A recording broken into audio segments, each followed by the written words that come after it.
Negativity is contagious, and the more you are exposed to it, the more it affects the way you view the world.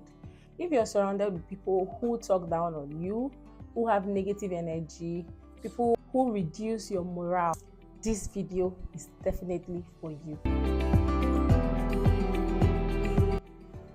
So today we'll be talking about firefighters, those people you should cut off from your life. You do not want this kind of people around you. These people are the wrong set of people. They drain you, they drain your energy, they talk down on you. You don't want this kind of people around you. And if you have this kind of people, like I said before, this video is for you. So I'd like to welcome everyone to my YouTube channel. If this is your first time, I say welcome. And if you're a returning subscriber, I love you. Thank you for being here and watching us once again. As you grow in life, you begin to realize that you don't just need everyone around you or some kind of people around you. And there will be a need to limit your time spent with people that continually drain your energy. When I say I'm stressing, drain your energy. These people do not add any value to you. And if you're like me, who desire to grow, then you do not need this kind of people around you. The people around you should be reducing your stress. Life alone is stressful. So if you have anybody in your space who is adding up to the stress that you already have, maybe from work or something, then you don't need those people. You don't need them. You don't need any form of negativity around you. There's profound truth in the wisdom of Solomon declared in Proverbs chapter 4 verse 23 that says that keep your heart with all diligence, for out of it flows the issues of life. So to successfully achieve your goals in life and your dreams, you don't need firefighters. These are the people that you should let go. These are the people that you should take out of your life. Cut them off. So why do you need to let them go? They suck your energy. They drain you.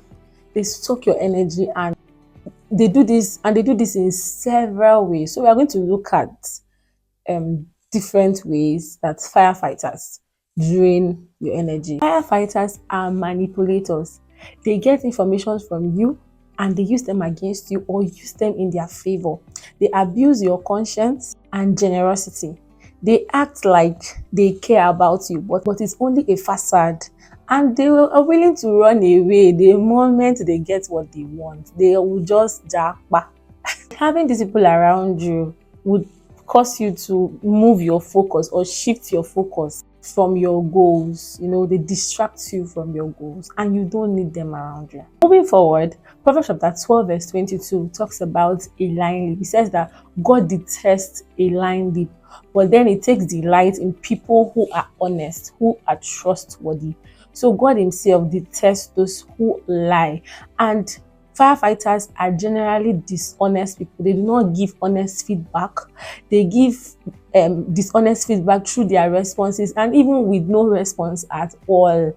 They are generally dishonest people. They can go about damaging your relationships with other people just by telling a lie about you or saying something just to talk you down or reduce your value in the midst of those people or in the hearts of those people. And hey, you don't need them around you. So put them off. So what other way do firefighters bring you down? When you look at Nehemiah chapter 4, I'll read it out for you. Sanballat, okay, let me do a summary on it. Sanballat, when the children of Israel went back to rebuild the temple of God, Sanballat came up and he was trying to mock them, talk down on them. And one of the things that he said, I'd like to read. So in verse 2 of chapter 4, it says, saying in front of his friends and the Samaritan army officers, what does this bunch of poor, feeble Jews think they are doing? Do they think they can build the wall in a single day by just offering few sacrifices? Do they actually think they can make something of stones from a rubbish heap and charred ones that at that? Now Tobiah was another person who was with Sanballat, and both of them were together. They were the enemies of the Israelites. They were there to talk them down, to cause them to stop the work that was going on, like rebuilding the temple of God. And Tobiah added, Tobiah the Ammonite said, who was standing beside him remarked, that stone wall would collapse if even a fox walked along the top of it. Then I prayed. So you see, Sanballat and Tobiah, there were naysayers. This is another way that firefighters drain you. They are naysayers. They do not believe in your dreams, and they tell you that your dreams are too big to accomplish. They will say you will fail at this. Do you think you can do it? Do you think you can pull it off? You know, most times when you talk to people about your dream and your vision, what you generally would want to expect, or generally would expect from them or from their response, is that, oh, this is great, this is big, you achieved it. But for firefighters, when you tell them about your dream, what they do is to talk down on it. They make you feel like the dream is too big to achieve. They make it seem like you cannot do it. But girl, guy, you can do it. And you don't need naysayers around you. You know, because they will rather sit down to watch you fail. If they can render help, they would not. They would rather sit down to watch you fail and then come up to say, I told you, you were not going to do it. You are not going to achieve it. I told you, you cannot do it. You know, I'm sure you have those kind of people around you, or maybe you don't. But if you do, you don't need them, because you see those big pictures in your head and in your mind that you have. You cannot accomplish them with those kind of people around you. You cannot, because they will criticize you to the least and will not give you any solutions. Yes, firefighters do not give solutions. They are just naysayers. Theirs is to criticize you. And before you know it, everything will begin to look too risky in your head. You know, because what you actually desire to hear is you can do it. But when they are talking negativity, you begin to, it may not be immediately, but when you go back, you know, subconsciously, these things begin to speak to your head and to your mind. And before you know it, you're trashing those dreams and pushing them aside. So what you want to do is to let them go, cut them off. Hostility is my next point. And this is another way, or this is a way that firefighters drain you. They are hostile. Firefighters are hostile people. Proverbs chapter 22 verse 24 says, make no friend with an angry man. Firefighters, do not hesitate to fight at every opportunity they get. They never bring positivity. They fight. They argue. They are suspicious. They pick on you for every little thing. They pick on people for every little thing. So there are people that are not able to support or show any form of support at all. And you know, the funny thing is, at the beginning of their friendship with you, you may not be able to notice it because they will be all nice, very nice, like showing you care and attention. But with time, they drain you and they leave you isolated. You may want to say, how can I cut people off? How can I let people off? I want to let you know that it is scriptural for you to cut people off, cut the negative people off, cut the firefighters. Now in Mark chapter 5, Jesus did something that was really, really important for his goal and for his dream. You know, Jairus' daughter had died at this time, and the leaders had brought the news to him. This was after the story of the woman with the issue of blood who was healed. And, you know, while Jesus was still in the midst of the crowd, these leaders walked up to Jairus and told him, your daughter is healed. There's no need. Your daughter is dead, rather. And there's no need disturbing the teacher. So Jesus looked up to him, you know, avoided those people, the leaders, and then looked to Jairus and said that he should have faith. That he shouldn't be afraid, just have faith.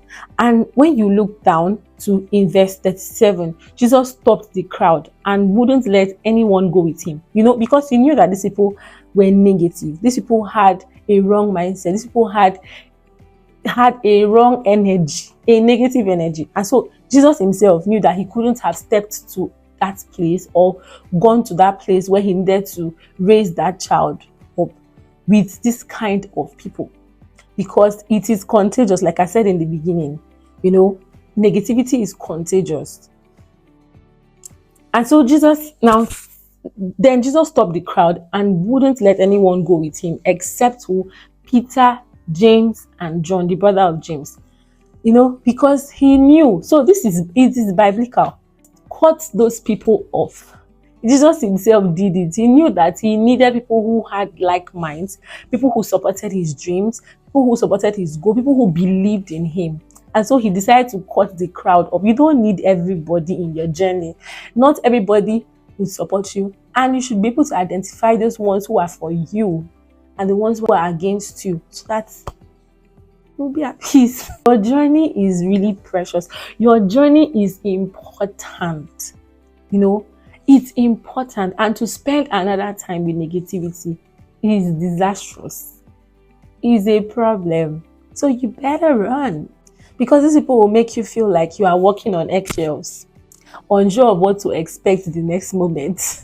They will downplay your accomplishments and make you feel like you were wrong to start in the first place, or you're wrong to succeed. There are people who feel like you're too much, you are doing too much, you're succeeding, and perhaps they are not doing anything, or they are not growing themselves. People cannot handle seeing, there are many people who cannot handle seeing people grow or seeing people succeed, and they themselves are not. They are killers of destiny, and you want to preserve that seed that God has given you. You want to preserve that dream that God has given you. You want to actually fulfill your purpose in life.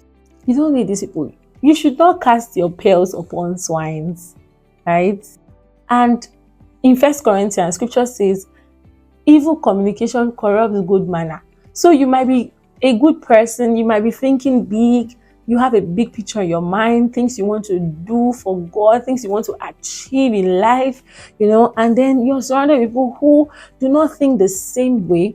So scripture is not just about sin. This particular Bible verse is not just about sin. Just having evil communication, negative communication corrupt your good manner, corrupt your good sense of judgment, corrupt your idea, or blinds you to the possibility of achieving your goals. And I tell you once again, cut them off. So I believe that this has actually been helpful to you. And it's important because we all must achieve our goals. There's a purpose for which God has called you on earth. And you don't need people who would make you feel like you're too much, You need people who would support you. You need to begin to take responsibility for yourself. Take responsibility. Do what you have to do to succeed in life. Do what you have to do to grow. Do what you have to do to accomplish those big dreams. Because you can. Yes, you can.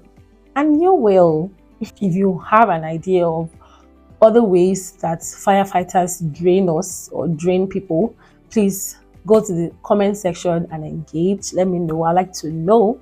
Thank you very much for staying up with me till the end of this video. God bless you and bye.